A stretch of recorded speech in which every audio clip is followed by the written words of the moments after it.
Mga sinulid ng liwanag di. Sa lungsod na kumikislap sa mga ilaw ng neon at nagdadaan ng pangarap. May isang dalagang silira na nagtatagni ng pag-asa sa bawat tela. Gaya ng ibang nagsusulsi ng katahimikan gamit ang kanilang paboritong playlist. Ang maliit niyang tindahan ng t-shirt ay nakapwesto sa pagitan ng isang coffee shop at isang mural na iba't iba ang itsura kada season. Isang lugar na madalas madaanan, pero bihirang pagtuunan ng pansin. Maliban na lang kapag may pusong naghahanap ng bagay na hindi nito masabi. Isang maulang gabi may pumasok na binata. Si Theo may matang tahimik, espiritong pagod. At may hawak na t-shirt na parang alaala na ayaw niyang mawala. Luma na ang t-shirt. Ang letra ay bitak-bitak na parang lumang kalsada. Keep going. The world needs your light. Dahan-dahang hinaplos ni Lyra ang tela.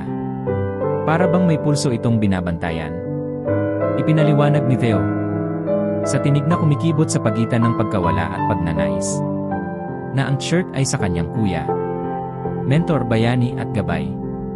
Ang unang nagturo sa kanya na kahit may mga anino, naroon iyon dahil may liwanag na patuloy na lumalaban. Pero nung nawala siya, mahinang sabi ni Theo, nawala rin yung paniniwala ko sa mga salitang yan. Tumingin siya sa sahig. Tapos nakita ko ulit itong shirt. Parang sinasabi niyang bumangon ako. Nagtrabaho si Lyra buong gabi. Umaawit ang makina. Nagniningning ang press. At tumutugtog ang patak ng ulan. Nang himig na tila nagpapagaling. Pagsapit ng umaga, isinilang muli ang shirt.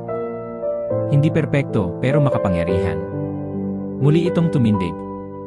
Gaya ng taong muling bumabangon matapos mabasag.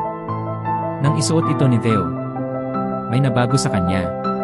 Para bang naalala ng kaluluwa niya kung paano huminga ng maluwag. Na-inspire si Lyra at gumawa ng bagong disenyo para sa bintana ng tindahan. Magsimulang muli kahit sa araw na hindi ka handa. May tumigil. May ngumiti. May pumasok na may bitbit na kwentong nakatago sa bulsa.